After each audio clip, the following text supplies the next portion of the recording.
Olá meus amigos, sejam bem-vindos a mais um vídeo do História à la carte. Vamos dar início hoje em uma série de vídeos que abordarão a história dos Estados Unidos ao longo do século XIX. Serão 4 vídeos. Abordando ali como que os Estados Unidos começou a se formular a partir do momento em que se tornou independente, quais os primeiros passos que foram dados por essa jovem nação, onde nós abordaremos principalmente a Guerra Anglo-Americana, que aconteceu entre 1812 e 1814. No segundo vídeo vamos abordar ali as questões da expansão territorial, como os Estados Unidos de um pequeno país ali apenas da costa leste, alcançou o território tão abrangente como foi ali, alcançando da costa leste até a costa oeste. No terceiro vídeo vamos abordar ali uma questão importantíssima na construção da identidade dos Estados Unidos, que é justamente a Guerra da Secessão. E num quarto vídeo iremos mostrar como que a unidade territorial, a unidade americana quebrada com a Guerra da Secessão, foi reconstruída ali nos finais do século XIX. Então nós vamos abordar uma série onde todos os Estados Unidos, onde toda a história dos Estados Unidos ao longo do século XIX será abordada. Esta série foi obtida justamente através de pesquisas nos seguintes livros. Nós temos aqui a História dos Estados Unidos, escrita por Leandro Carnal, que é um livro bem interessante, com uma linguagem bem simples de se entender, né? Onde nós temos que o Leandro Carnal explica aqui como que se deu a construção da nação americana ali, desde a chegada dos primeiros pioneiros até ali, o meados ali do final ali, dos anos 90, o final ali do século XX, onde nós temos o final da Guerra Fria. Bom, deixa eu guardar isso aqui. Beleza. Nós temos também, utilizados nessa série de vídeos sobre os Estados Unidos, o Século Inacabado, volume 1 e o Século Inacabado, volume 2, que nós temos aqui uma série de autores. Esses dois livros aqui, como o nome diz, né, o Século Inacabado, aborda aqui, a América desde 1900, aborda praticamente os elementos que estamos relacionados com os Estados Unidos ali no século XX. Então, no comecinho do século XX, nós vamos abordar esse comecinho do século XX ali, onde nós temos ali o nosso último vídeo da série. Então nós temos que foi utilizado principalmente esse livro aqui também para auxiliar. Guardando. Temos aqui também uma série muito interessante, que é Os Americanos, também, esse livro aqui, do Antônio Predo Tota. Esse livro aqui é bem parecido com aquele do Leandro Carnal, onde nós temos ali uma análise acerca da constituição, da composição do povo americano, desde a chegada dos pioneiros até ali o final da Guerra Fria. Esse livro é legal, que ele faz parte de uma grande série de livros que analisam ali a constituição, a construção dessas identidades nacionais. Nós temos ali que fala, por exemplo, sobre o povo muçulmano, sobre os franceses, os ingleses, os russos, os chineses, os japoneses. É um livro bem interessante, com linguagem bem acessível e um valor também bem bacana, fácil de encontrar. Por fim, nós temos aqui que nossa série de vídeos sobre os Estados Unidos utilizou aqui também esse livro feito aqui em coautoria do Oliver Stone e do Peter Kuznick, onde nós temos aqui a história não contada dos Estados Unidos. Dessa forma então, né, nós temos que essas obras foram utilizadas como base para elaborar essa série que contará com 4 vídeos contando ali como se deu ali o estabelecimento dos Estados Unidos de um pequeno país até se transformar ali no final do século XIX numa grande potência industrial e também uma grande potência territorial. Muito bem, amigos, temos de lembrar que com o final do processo de independência dos Estados Unidos, nós não tínhamos realmente uma nação. Nós tínhamos ali 13 colônias que ficaram independentes, as 13 colônias ali da costa leste do continente americano.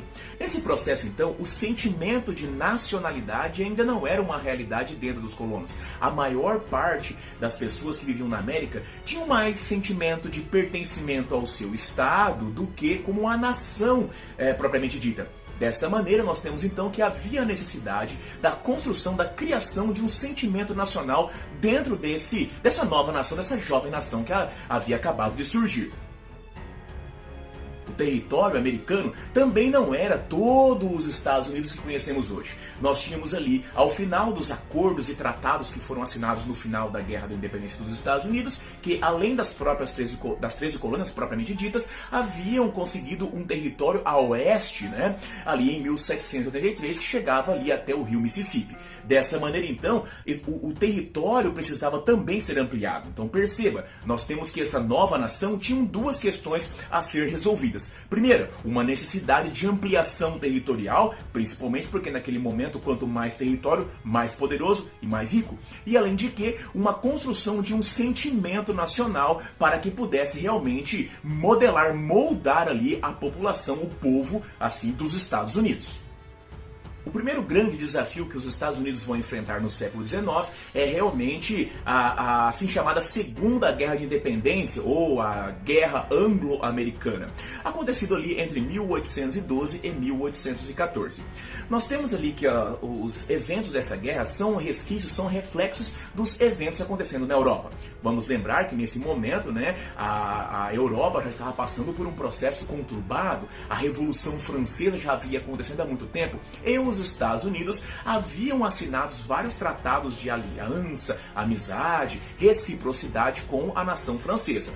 Com a Revolução Francesa em curso, surgiu um debate dentro dos Estados Unidos se os Estados Unidos iriam ajudar ou não essa questão da Revolução. No entanto, nós vemos que os Estados Unidos, apesar de não estar agindo diretamente, agindo plenamente nessa questão da Revolução Francesa, eles já vão começar a realizar ali um processo que eles vão fazer várias vezes ao longo de sua história, que é não se envolver diretamente nos conflitos, mas fazer negócios e fazer vendas para os países que estão em guerra. Esse processo dos Estados Unidos, ele vai ser ainda ampliado quando nós temos ali que a França vai começar a ser governada por Napoleão Bonaparte. Quando nós temos que a França começa a ser governada por Napoleão Bonaparte, as guerras napoleônicas que a Europa acabou participando, as guerras que a Europa acabou enfrentando, a rivalidade entre o governo francês de Napoleão e os ingleses vão acabar tendo reflexos aqui nos Estados Unidos. Essa Segunda Guerra de Independência vem com uma possibilidade de sanar esses dois problemas que os Estados Unidos tinham nesse momento. Os Estados Unidos continuavam e estavam realizando comércio com a França napoleônica. Os ingleses também haviam embargado, haviam proibido as nações americanas de continuar realizando comércio com Napoleão, mais ou menos no mesmo modelo que Napoleão tinha feito ali com as nações europeias, proibindo as nações europeias de comercializar com a Inglaterra. Os Estados Unidos haviam desrespeitado esse embargo inglês, e dessa maneira então eles foram advertidos para parar de fazer comércio com a França napoleônica. No entanto, eles não pararam. O que os ingleses fizeram? Começaram a confiscar navios americanos e obrigavam a tripulação desses navios americanos a trabalhar como, não escravos obviamente, mas naquele momento a trabalhar como prisioneiros nos navios ingleses. Dessa forma, então, nós temos então que afetava essa prática inglesa de bloquear a França, bloquear a Europa aos americanos, confiscar navios americanos, confiscar cargas americanas, prender americanos, afetava diretamente a economia dos Estados Unidos. Além disso, não podemos esquecer o interesse que os próprios americanos possuíam de ampliar os seus territórios. E nessa gama, nesse desejo de ampliar os territórios, os estadunidenses, os americanos, tinham um desejo de tomar as partes mais ao extremo norte, ou seja, as partes do Canadá. Dessa maneira, então, alegando aí que a Inglaterra estava ofendendo, destruindo a sua liberdade de navegação e de comércio, os Estados Unidos mais uma vez declararam guerra contra os ingleses e invadiram a região sul do Canadá, que ainda pertencia à Inglaterra. No entanto, essa invasão que as tropas americanas realizaram no sul do Canadá se provou um fracasso. Dessa maneira, os estadunidenses não conseguiram manter a posse dos locais invadidos por eles, foram rechaçados pelas tropas britânicas que ainda estavam no Canadá, e não apenas foram rechaçados pelos britânicos, mas os britânicos contra-atacaram as forças americanas. Dessa maneira, nós tivemos que os britânicos eles invadiram a região ali dos Estados Unidos. os britânicos chegaram a invadir Detroit, invadiram a própria capital estadunidense, Washington, incendiaram Washington, chegaram até a incendiar a própria Casa Branca, invadiram grande parte da costa leste, né, dos Estados Unidos, chegando até mesmo a cercar Nova Orleans. Dessa maneira nós temos então que os Estados Unidos mostrou-se ainda não havia ainda uma poderosa força capaz de rechaçar a força britânica. No entanto, vamos lembrar que ao mesmo tempo em que estão travando essas guerras aqui na América, os britânicos também estão travando guerras lá na Europa contra Napoleão. Dessa maneira, esta guerra aqui na América não era uma guerra assim, digamos, muito bem vista, era apenas uma guerra para manter um território que, na realidade, não era assim o principal objetivo da coroa britânica. Desta forma, em 1814, nós tivemos assinado um tratado de paz entre os Estados Unidos e a Inglaterra, que ficou conhecido como Paz Eterna de Ghent.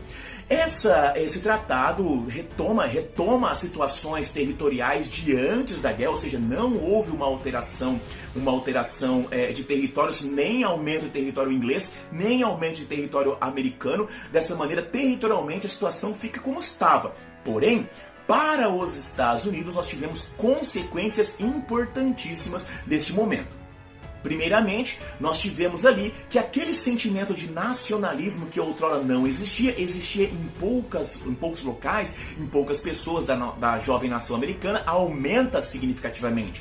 A invasão sofrida por parte dos ingleses faz com que cada vez mais o sentimento de nacionalidade, o sentimento de uma necessidade de proteger os Estados Unidos contra invasores, faz nascer esse sentimento patriótico, esse sentimento nacionalista, ele se espalha com maior força dentro dos Estados Unidos. Além disso, o mesmo fato de ter sido invadido pelos ingleses demonstra uma fragilidade, evidencia uma fragilidade nos Estados Unidos que era preciso criar uma prática, uma política de defesa nacional para sanar esse problema dessa fragilidade.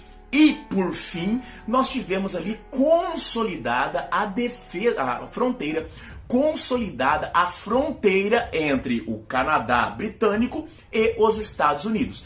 Desta maneira, os planos de crescimento, de expansão que possuíam os Estados Unidos foram afetados, já que não era mais possível a expansão e o crescimento dos Estados Unidos para o norte, que é o Canadá, já que pela Paz Eterna de Ghent ficava definida a fronteira entre Canadá e Estados Unidos. Não resta outra alternativa para esses Estados Unidos a não ser fazer uma prática de expansão para o oeste.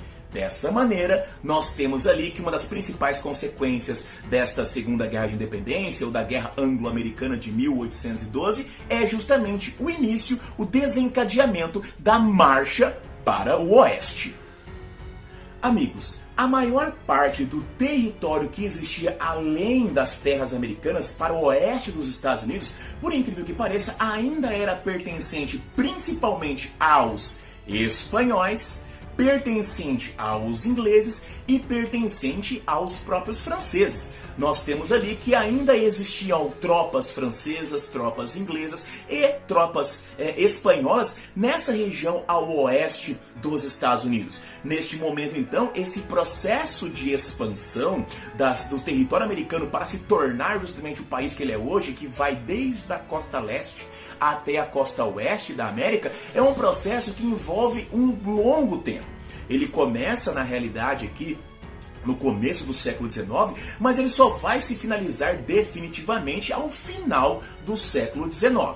Nesse ponto, nós temos de entender que são principalmente 3 elementos que foram utilizados pelos Estados Unidos para fazer essa expansão territorial para o oeste do continente.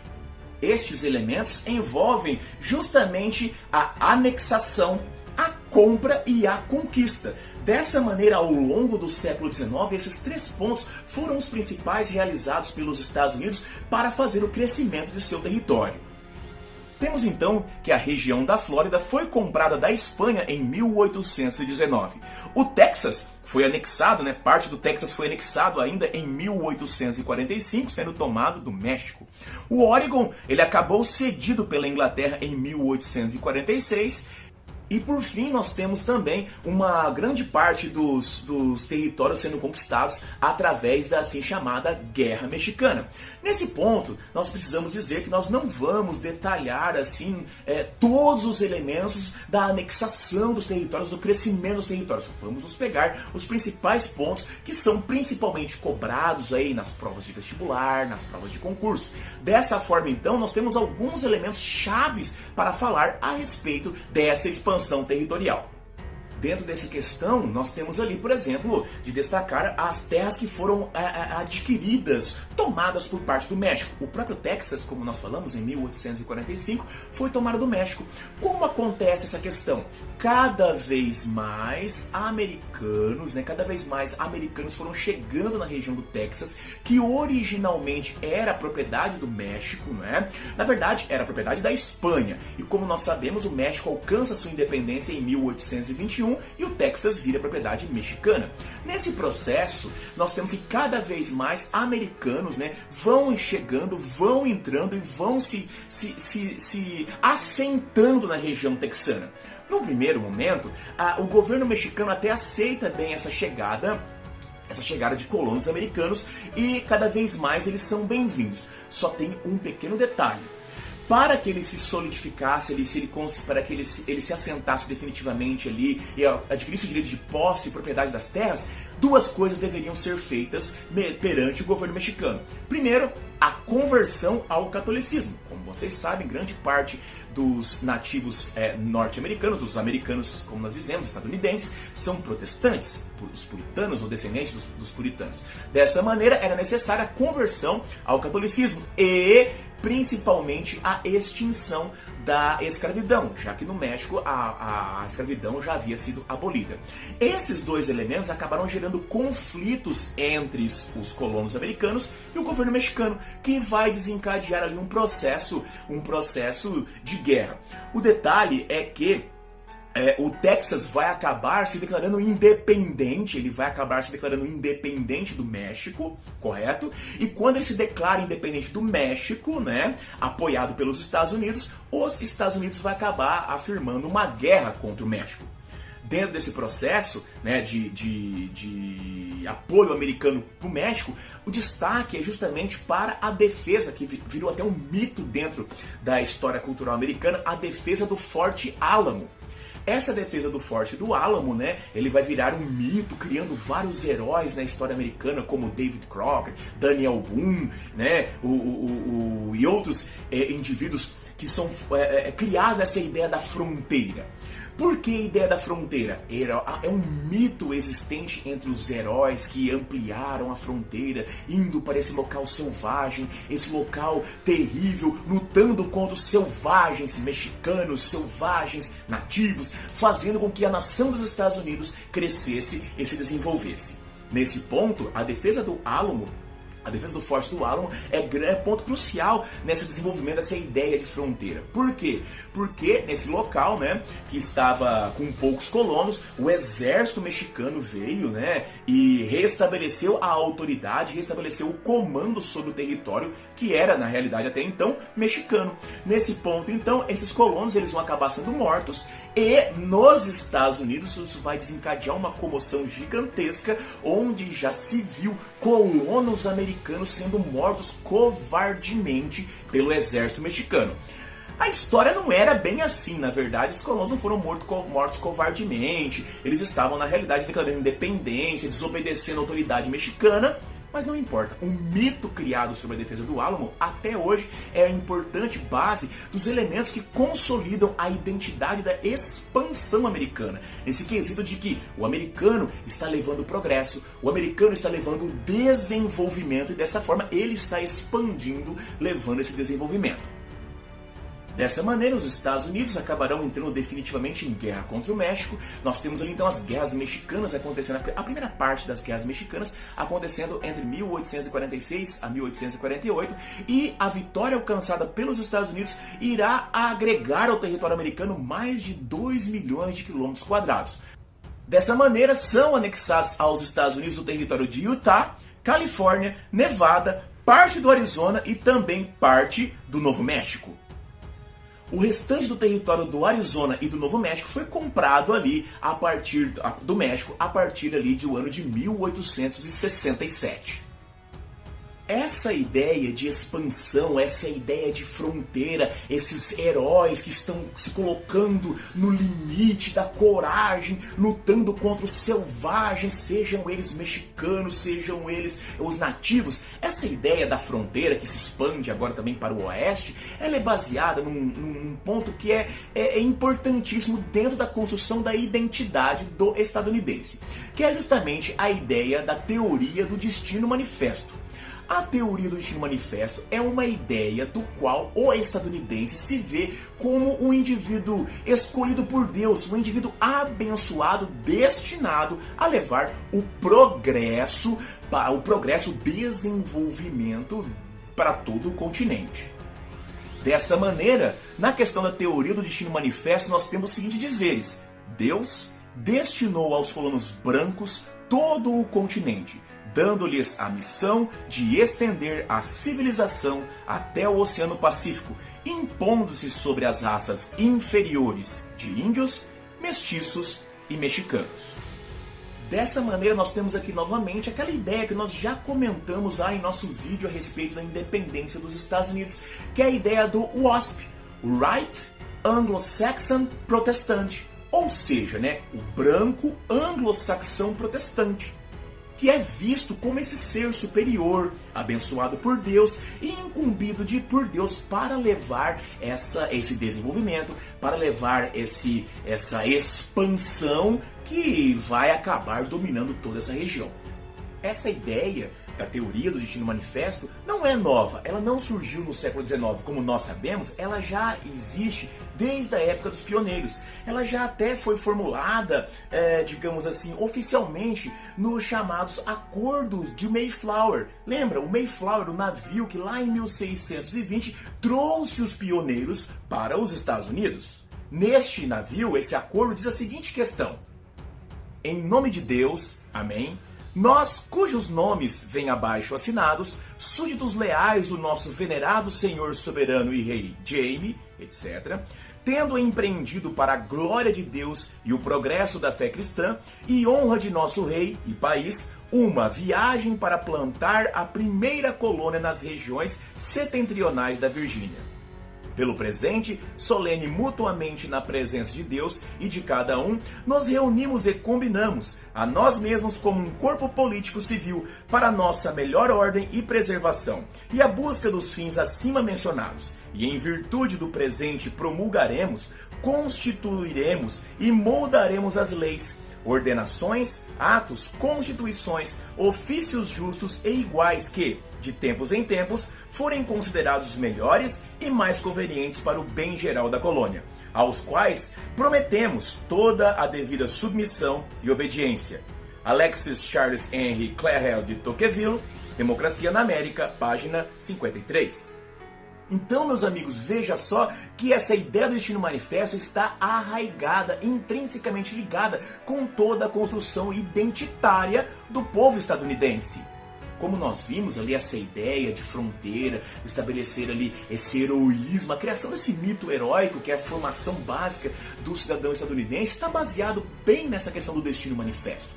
Nós vimos ali justamente que o fato deles terem começado a se expandir sobre o México, está baseado nessa ideia ali de superioridade que os americanos possuem, os brancos anglo-saxões protestantes possuem sobre esses mexicanos. Essa ideia fica bem visível quando analisamos essa pintura de John Guest.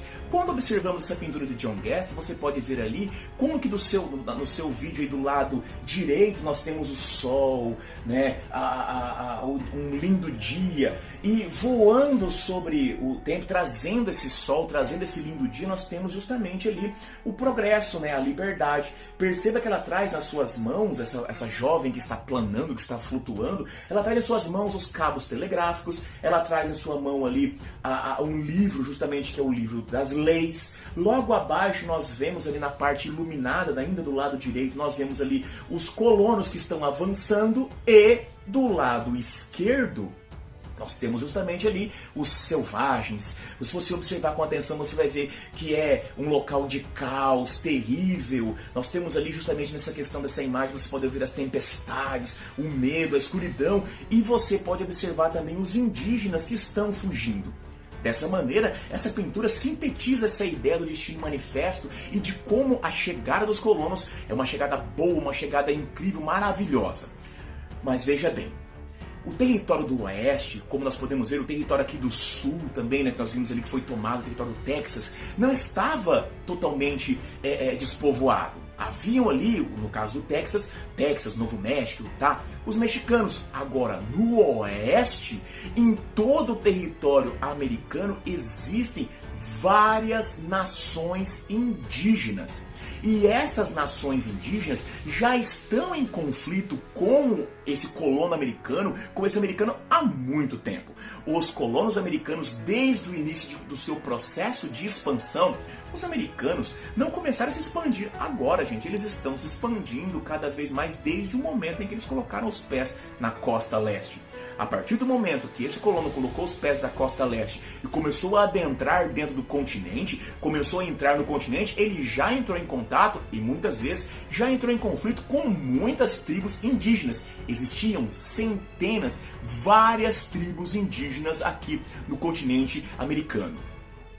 Nessa imagem, nós podemos observar um pouco a quantidade de tribos, de eixos linguísticos e sociedades tribais que existiam no continente americano dessa forma.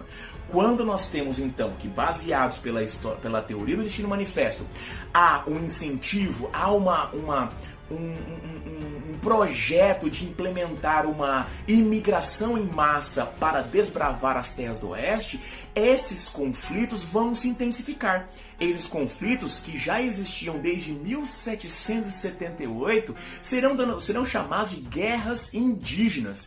Tiveram momentos em que eles foram mais intensos, mais amenos, mas o processo de guerras indígenas aconteceu desde 1778 até 1890. Então perceba que ele vai ser praticamente 100 anos de conflitos existentes entre o processo de expansão para o oeste e a tomada de terras desses nativo-americanos que lá residiam. Muito bem, amigos, finalizamos aqui o nosso primeiro vídeo de nossa série acerca da história dos Estados Unidos no século XIX. Percebemos o quão frágil era a identidade nacional dos Estados Unidos quando terminou a Guerra da Independência. Nesse processo, nós vimos que os indivíduos que viviam nas colônias se sentiam mais pertencentes aos seus estados, né? Ser um indivíduo que é da Louisiana, que é da Carolina do Norte, que é de Nova York, do que realmente um indivíduo que pertence aos Estados Unidos. Isso vai mudando, claro, justamente quando nós temos ali a Guerra Anglo-Americana, que vai acontecer ali de 1812 a 1814.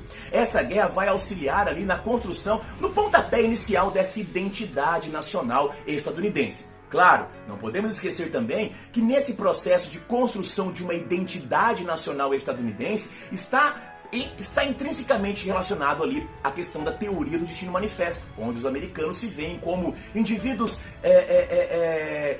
privilegiados, escolhidos por Deus para levar o desenvolvimento, para levar ali o progresso para aqueles povos inferiores. E claro que, como vimos nessa questão, como foi apenas mencionado, nessa questão, os Estados Unidos vão acabar entrando de encontro com, por exemplo, os mexicanos. E, como veremos em nosso vídeo próximo, que vai abordar como houve a expansão para o oeste, como foi a marcha para o oeste, a conquista para o oeste, agora os estadunidenses vão acabar se confrontando também com os nativo-americanos, os indígenas, porque um ponto central da construção do oeste estadunidense é as guerras indígenas. Meus amigos, se esse vídeo te ajudou, se esse vídeo trouxe informações importantes para você, não se esqueça, assine o canal, ative o sininho e ajude o História à la Carte a se tornar um canal que pode ajudar não apenas você, mas muito mais pessoas por aí. Um grande abraço, meus amigos, vida longa e próspera e até a próxima. Tchau, tchau, gente!